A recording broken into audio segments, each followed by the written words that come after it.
ఓం సాయిరామ్ శ్రీమాత్రే నమః. అమ్మ బిడ్డలందరికీ నమస్కారం ఫ్రెండ్స్. అందరికీ కూడా కనుమ శుభాకాంక్షలు ఫ్రెండ్స్. అందరూ కూడా చక్కగా పూజ చేసేసుకుని మన ఇంట్లో పెద్దవారి తలచుకుని ఈరోజు మనం పండుగకి అందరినీ తలుచుకుంటూ ఉంటాం కదా ఫ్రెండ్స్.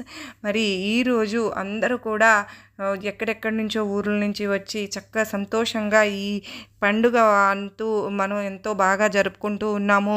నాకు కూడా చాలా సంతోషంగా ఉందండి. ఎందుకంటే కొత్త సంవత్సరంలో మొదటిసారిగా వచ్చే పండుగ, అందులోనూ సంక్రాంతి అంటే అందరూ కూడా మనం కలుస్తాము. చాలా అంటే చాలా ఆనందంగా అందరం కలుసుకుని ఆనందంగా ఉంటాము అని అనుకుంటాము.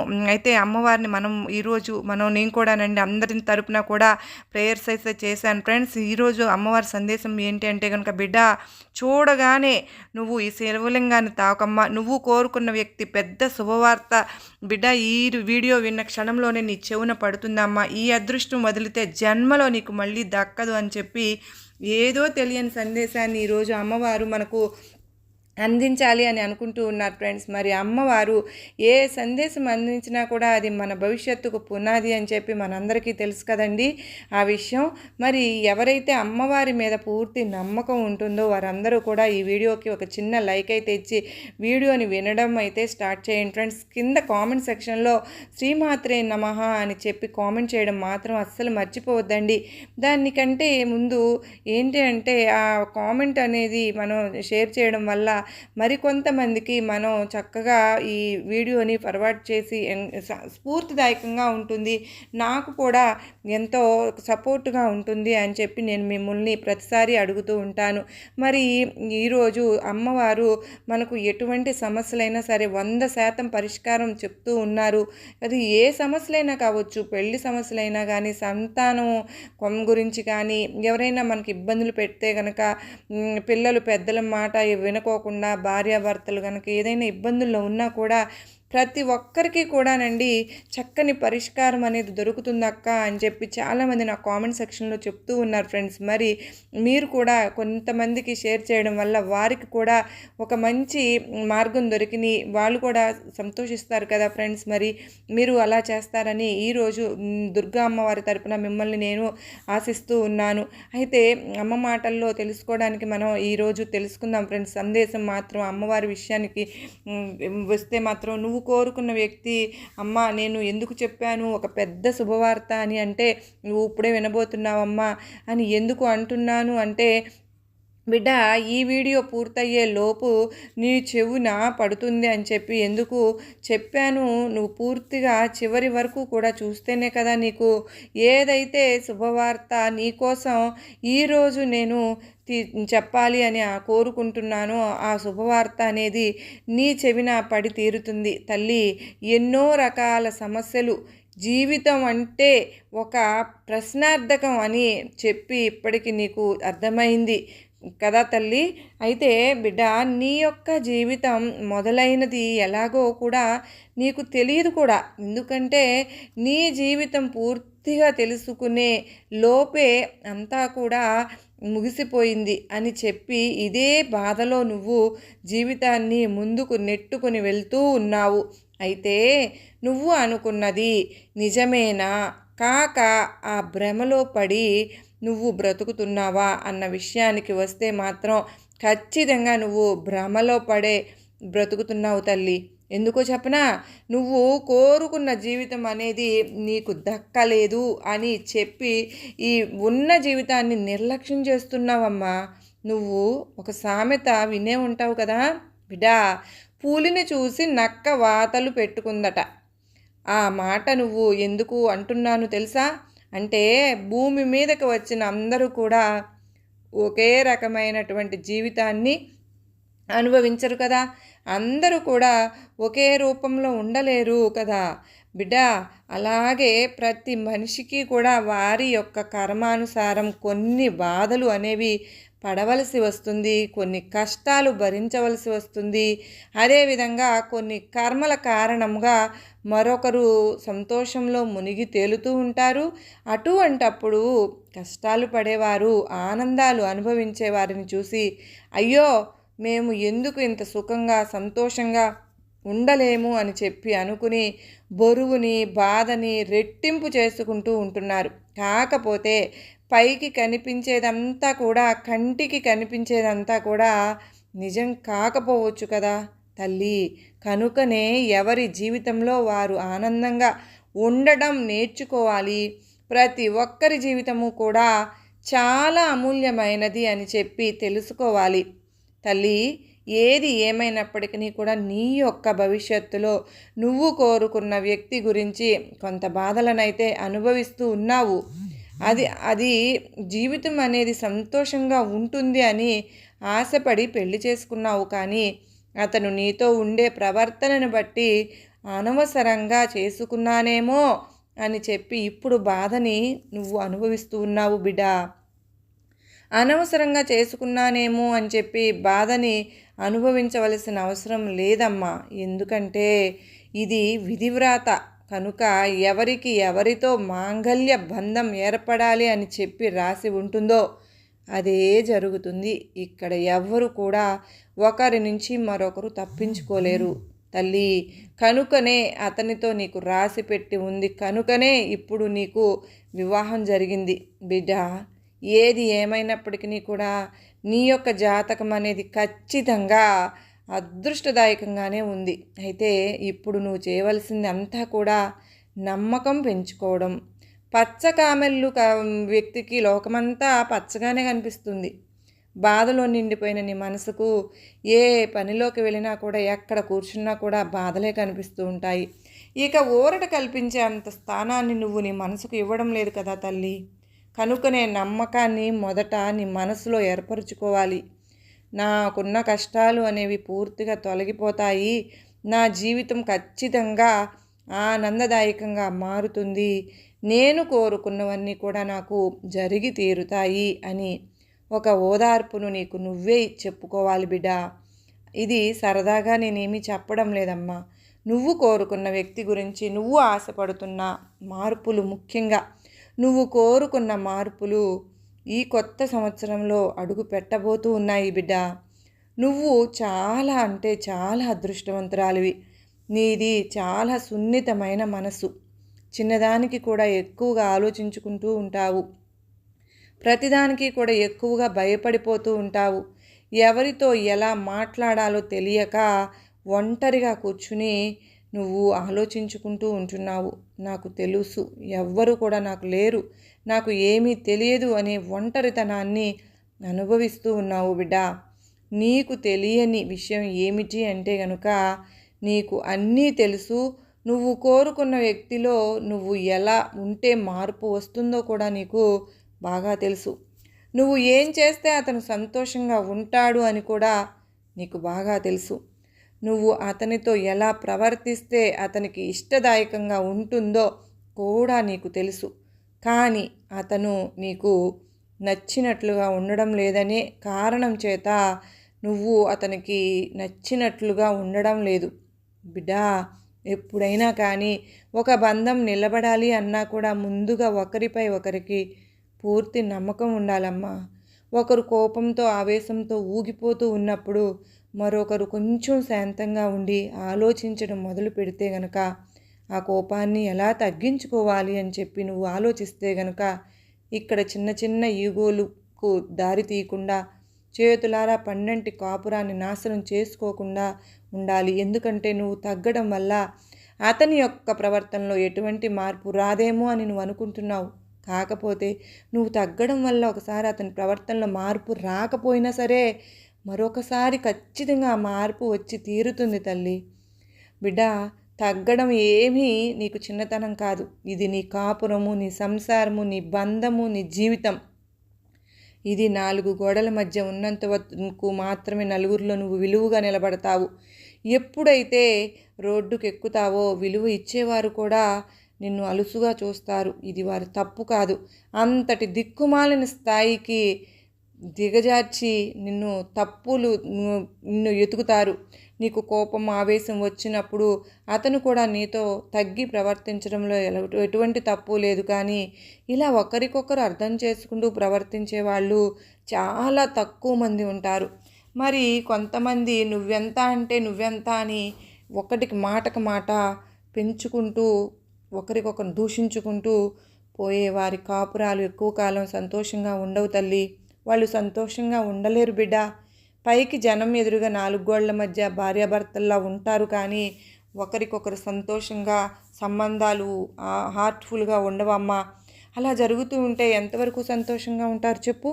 ఇది ఒక రోజులో ముగిసిపోయేది కాదు, 2 రోజుల్లో ముగిసిపోయేది అంతకంటే కాదు.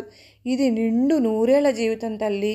అతనిలో మార్పు రాదు అని నీకు తెలిసినప్పుడు నువ్వన్నా మారే ప్రయత్నం చేయాలి కదా తల్లి. ఎందుకంటే ఇక్కడ కేవలం నువ్వు మాత్రమే కాదు, అతను మాత్రమే కాదు, మీ ఇద్దరికీ బిడ్డలు కూడా ఉన్నారు కదా.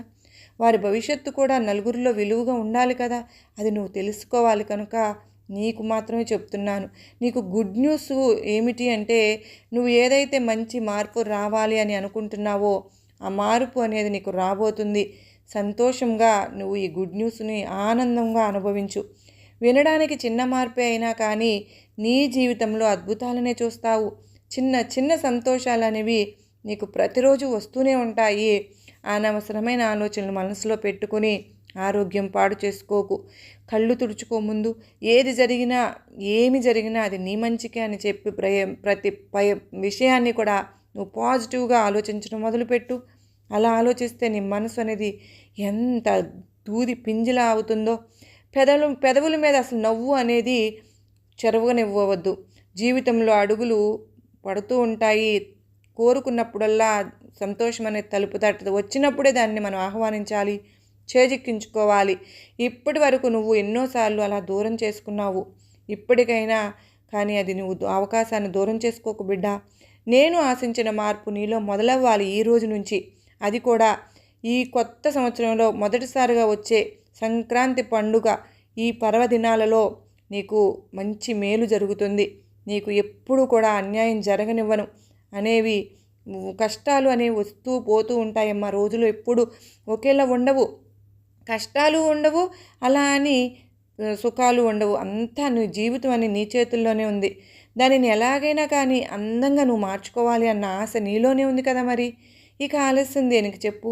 ఎప్పుడైనా కానీ సంతోషం నీ చేతుల్లోనే ఉంటుంది. మరచిపోకు. ఎవరి జీవితం వారి ఇష్ట ప్రకారమే నడిపించుకోవాలి బిడ్డ. నీ సంతోషం నీ ఇష్టమే కదా. అలా అయితే నువ్వు సంతోషంగా ఉండడం నాకు ఎంతో ఇష్టం. నువ్వు ఎప్పుడూ కూడా ఆనందంగా ఉండాలని నీ తల్లిగా నేను కోరుకుంటున్నాను. ఎన్నెన్నో తట్టుకుని నిలబడ్డావు. ఇక జీవితం అనేది ఆనందంగా ఉంటుంది. నీ జీవితం ఆనందంగా మారిపోతుంది బిడ్డ. ఏ రాయి అయినా కూడా ఎన్నో ఉల్లి దెబ్బలు తిన్న తర్వాతనే కదమ్మా అది మంచి విగ్రహంగా తయారవుతుంది. ఉల్లి దెబ్బల నుంచి బయటపడే రోజు నీకు రానే వచ్చేసింది. ఇది నేను నీకు ఇస్తున్న అదృష్టమైన గుడ్ న్యూస్ తల్లి. ఈరోజు నీకు ఈ పండుగ సందర్భంగా నీకు అన్ని సంతోషాలే. ఈ సంవత్సరం నుంచి నీకు అంటే ఈ సంక్రాంతి నుంచే ఆనందమైనటువంటి జీవితాన్ని నువ్వు అనుభవించబోతున్నావు బిడ్డ. నీ జీవితంలో అన్ని సంతోషాలు కూడా అడుగు పెట్టబోతున్నాయి. నీ సంతోషం అంతా కూడా సంక్రాంతిమయంగానే ఉంటుంది. నువ్వు అసలు దిగులును దగ్గరికి చేరనివ్వవద్దు. ఏ తల్లి అయినా కూడా తన బిడ్డకు అన్యాయం చేస్తుందా? అబద్ధం కూడా చెప్పదు కదా. నేను ఎందుకు చెప్తాను చెప్పు? ఏది జరిగినా కూడా నీకు అంతా మంచి అని చెప్పి నేను చెప్తున్నాను. నిన్నుగా కావాలి అనుకునే వాళ్ళు ఎప్పుడూ నీతోనే ఉంటారమ్మా. నీ నుంచి దూరం అయ్యి నిన్ను అపార్థం చేసుకునే వారి గురించి ఎక్కువగా ఆలోచించవద్దు. ఎందుకంటే కుక్క తోక వంకర బుద్ధులు వారివి. నువ్వు ఎంత సరిచేయాలన్నా కూడా అవి సరికావు బిడ్డ. కనుక నీ ఆలోచనతో నీ శక్తిని వృధా చేసుకోకు తల్లి. ఎప్పుడైనా కానీ ముందుగా నువ్వు అనుకోవాల్సింది నీకు నువ్వే ముఖ్యం. నీ ఆలోచనలు నీకే ముఖ్యం. నిన్ను బాగు చేసుకోవడానికి నీ ఆలోచనలు ఉండాలి, కానీ నిన్ను నువ్వు స్థిరంగా నిలబెట్టుకోవడానికి వాటిని వాడుకోవాలి. నువ్వు సంతోషంగా ఉంచుకోవడం కోసం వాటిని ఉపయోగించుకోవాలి. అర్థమైంది కదా? వీటన్నిటితో పాటు నా అనుగ్రహం నీకు ఎప్పుడు తోడుంటుంది కదా. నా ఆశీర్వాదం నీకు ఎప్పుడు ఉండనే ఉన్నది. నేను నీతోనే ఉన్నాను. సంతోషంగా ఉండమ్మా, ఆనందంగా ఉండమ్మా. నీకు అంతా మంచి జరుగుతుంది అని నేను చెప్తూ ఉన్నాను కదా బిడ్డ. నువ్వెందుకు భయపడతావు? నీకు ఇంకా ధైర్యం ఇవ్వడానికి, నీకు ఇంకా చాలా అంటే చాలా మనశ్శాంతిగా బతకడానికి నీకు ఒక కథ చెప్తాను. ఒక 2 నిమిషాలు జాగ్రత్తగా వినగలుగుతావా తల్లి అని చెప్పి అమ్మవారైతే మనకు గొప్ప సందేశాన్ని ఇవ్వబోతూ ఉన్నారు ఫ్రెండ్స్. ఒక అందమైన ఆశ్రమంలోనే బిడ్డ ఒక గురువు గారు తన శిష్యులతో కలిసి ఉండేవారు. ఆ శిష్యులు ఆ గురువు గారికి అత్యంత భక్తి శ్రద్ధలతో సేవ చేసుకుంటూ గురువుగారి వద్ద విద్యాబుద్ధులు నేర్చుకుంటూ ఉండేవారు. ఆ గురువుగారు మహాధర్మాత్ములు, మహాజ్ఞాని, గొప్ప తపస్సు, శక్తి సంపన్నులు. ఆయన ధ్యానంలో కూర్చుంటే 2-3 రోజులు అలాగా గడిచిపోతూ ఉండేవి. ఆయన తపస్సు చేసి ఒక గొప్ప వరాన్ని కూడా పొందాడు. అది ఏంటి అంటే ఎవరి మరణమైనా సరే అతనికి ముందుగానే తెలిసిపోయేది. ఇలా కాలం గడుస్తూ ఉంది. ఒక రోజున గురువుగారు కూర్చున్నారు. అలా కూర్చున్న కొద్దిసేపటికి ఆ గురువుగారు ధ్యానం నుంచి తటాలున లేచి కూర్చున్నారు. ఆయన కన్నుల వెంట నీరు ధారలా కారిపోతున్నాయి. గుండెల్లో నుంచి దుఃఖం తన్నుకు వస్తుంది.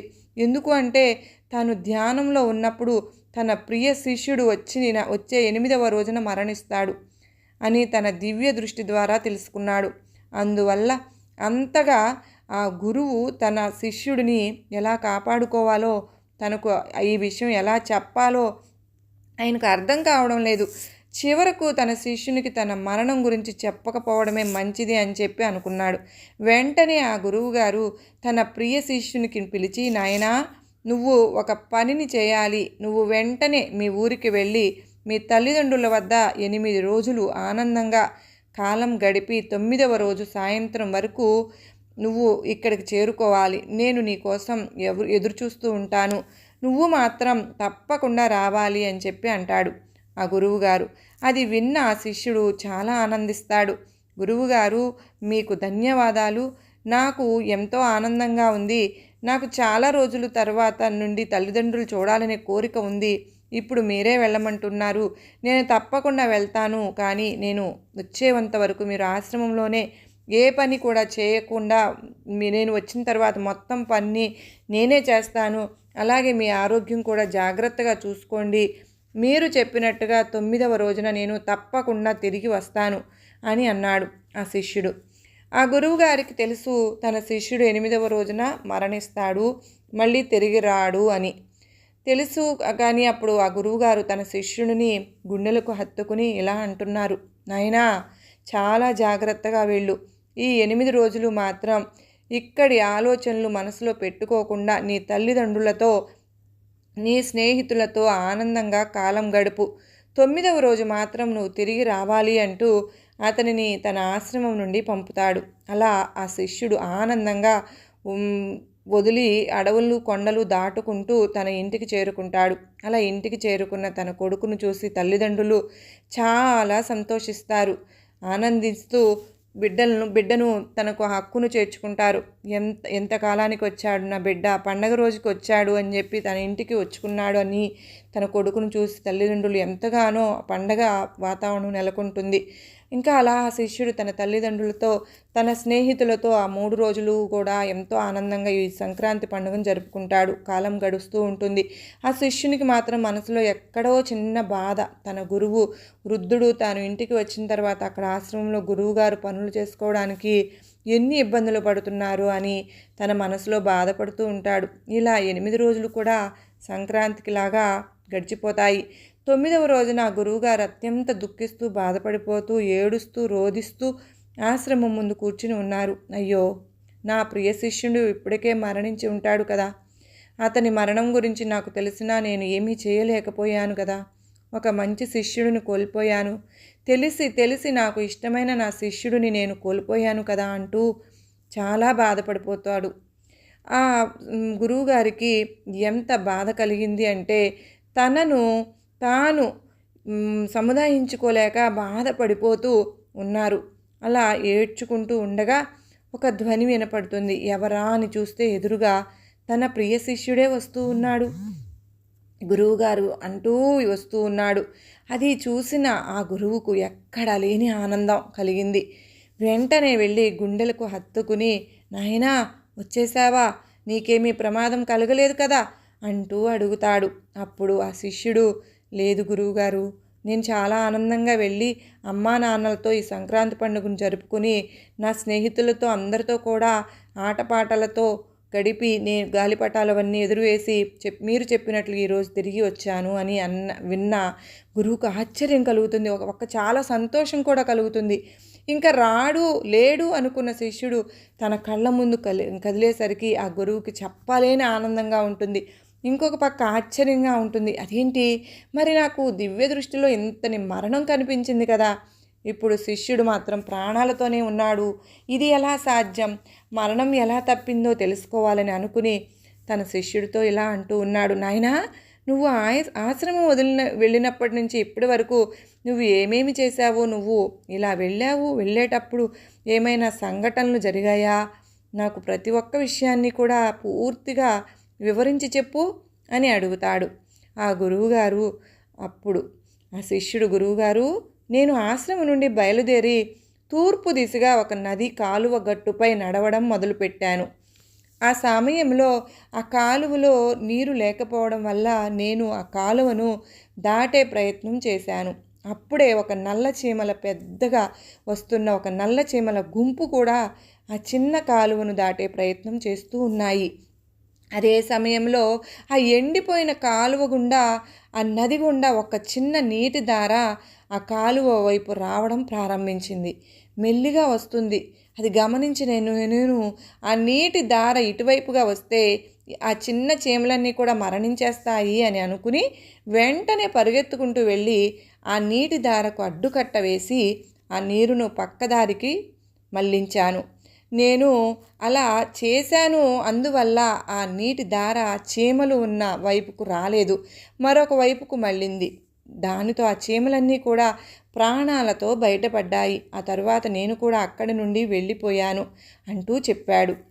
అప్పుడు ఆ శిష్యుడు చెప్పిన వెంటనే గురువుగారికి మొత్తం కూడా అర్థమైపోతుంది. తన శిష్యుడు ఆ లక్షల్లో ఉన్న చీమలను ఎంతగానో రక్షించారు కదా. అలా తన శిష్యుడు ఆ చిన్న చీమలను, లక్షల్లో ఉన్న చీమలను ప్రాణాలతో రక్షించినందుకే తన శిష్యుడికి అటువంటి ఈ లక్షల్లో ప్రాణాల్లో రక్షించిన పుణ్యఫలం వల్ల ఈరోజు అతని ప్రాణం పోకుండా ఆగింది. అంటే మానవుడు తాను చేసిన కర్మ ఫలితాన్ని తప్పకుండా అనుభవిస్తాడు. అది మంచి అయినా సరే లేదా చెడు అయినా తన శిష్యుడు చేసిన మంచి కర్మ ఫలితమే ఈరోజు తన మరణాన్ని కూడా తప్పించగలిగింది. ఇంతటితో అమ్మవారు కథ చెప్పడం ఆపారు. ఫ్రెండ్స్, బిడ్డా విన్నావు కదూ, నువ్వు ఆ శిష్యుడు చేసిన ఆ మంచి కర్మ ఫలితమే ఈరోజు ఆ మరణాన్ని కూడా ఆపగలిగింది, తప్పించగలిగింది. మరి ఎప్పుడూ కూడా మంచి కర్మలనే మనం చేస్తూ ఉండాలి.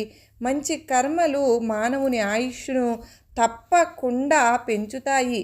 అలాగే నువ్వు చేసే ప్రతి పని, మంచి పనులు నీకు రాబోయే రోజుల్లో నీకు ఎటువంటి దుఃఖాన్ని, నీకు కలిగే నష్టాన్ని మాత్రం తప్పకుండా తగ్గిస్తాయి. కర్మ సిద్ధాంతం ప్రకారం నువ్వు ఏ కర్మలు అయితే చేస్తావో అవే నీకు రెట్టింపై నీ దగ్గరకు వచ్చి చేరుతాయి. అది మంచిదైనా సరే లేదా చెడైనా సరే, మంచి కర్మలు చేయడానికి నీ దగ్గర ధనమే ఉండాల్సిన అవసరం లేదు బిడ్డా. ఎదుటివారు ప్రాణాలు కాపాడడం, ఎదుటివారి దుఃఖాన్ని, బాధల్ని నువ్వు కొంచెం తగ్గించినా అది నీకు మంచి కర్మే అవుతుంది. ఒక్కటి మాత్రం సత్యం తల్లి, కర్మ ఎవరిని కూడా వదిలిపెట్టదు. వారు చేసిన కర్మ ఫలితాలను తప్పకుండా అనుభవించవలసిందే. అది మంచిదైనా చెడైనా, నువ్వు ధనవంతుడివైనా కటిక పేదవాడివైనా కూడా ధర్మం ఒక్కటి మాత్రమే. కనుక నువ్వు చేసే కర్మ ఎలా ఉండాలి అంటే, ఎదుటివారి మనసును నొప్పించకుండా, ఎదుటివారి మనసుని గాయపరచకుండా, మానసికంగా కానీ శారీరకంగా కానీ ఎదుటివారిని హింసించకుండా, నీవు ఉన్నంత వరకు నీకు తోచినంత అందులో నువ్వు ఎదుటివారికి సహాయం చేస్తే గనుక మనుషులకు కానీ, పశువులకు కానీ, ప్రాణులకు కానీ వేటికైనా సరే కుదిరితే వాటి కడుపు నింపడానికి ప్రయత్నించు. ఎదుటి మనిషికి, సాటి మనిషికి సహాయపడడానికి ప్రయత్నించు బిడ్డా. ఇప్పుడు నీకు అర్థమైంది కదా, నీ ప్రశ్న అన్నింటికీ కూడా సమాధానం దొరికింది కదూ. నువ్వు ఏ కర్మలు చేస్తే ఎలాంటి ఫలితాన్ని నువ్వు అనుభవిస్తావో నీకు అర్థమైంది తల్లి. నువ్వు బిడ్డా, నీకు ముందుగానే నేను చెప్పాను కదా, సరిగ్గా నీకు ఈ వీడియో విన్న మరుక్షణం నుంచి నీ జీవితంలో ఒక పెద్ద మార్పు జరగబోతుంది. నీ జీవితం సుడితిరగబోతుంది అని చెప్పాను.